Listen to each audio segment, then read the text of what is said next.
Mas sin rinne nGael bhríide tá gobaí mar chóirdathir Scoil na Crannóige, Tá sé mar chuide chomhainn forbar a gcídóir agus tá lonna híonn seo sa Crannóige a gcídóir.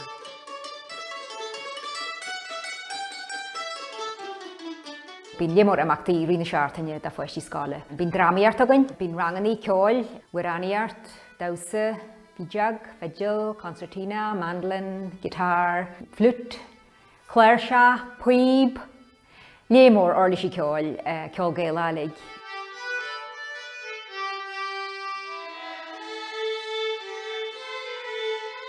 Más na rangan í hanig grúpa ceáil, Catlín Iga bhí Jo Jack gangnaí Crannóige, a hanlíon bh grúpa úrdaoine a cíte más na rangan í agus an sin bhí si de sinne méid féiltí agus ag flá agus taistil thar lear, bhí si sa ghearmáin, bhí si lémór éite. So nar ag an daoine go dtí higlaí dhéanú, bhín si géirí go poistí thoraigh na ranganí.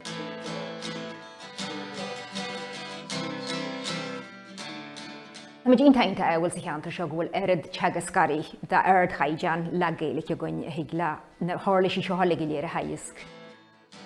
Tá si de teart is chríosla, is anagaí, is háart ar a chundaigh, tá sé dáchreitin is dó hagan daoine na rangaíonn seo. Bhíanana me déart nar tá sé dábhad a coppla porta henim, iad a chuiste hangrúpa sinnim le heile.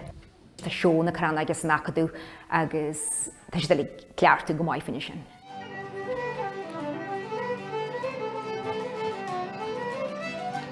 Táid bhí rodí le dhéimhhéin gus bhí na síos a bháil Zoom agus caiim réit me dínta buíach ar choní daoine leis. A han sin ar a hanam idir steasa déú bhí airad luchaid agus faoi siú agus just airad bhí go sésta cheile ceilt agus déirthain na poistí go mór agus bhí dhéimhhéin foias tacha ar chuide acu agus so bhí sé ar dáin ar a hanig si iste agus bheith sinnim le chéile, bhí sé just dáchreite.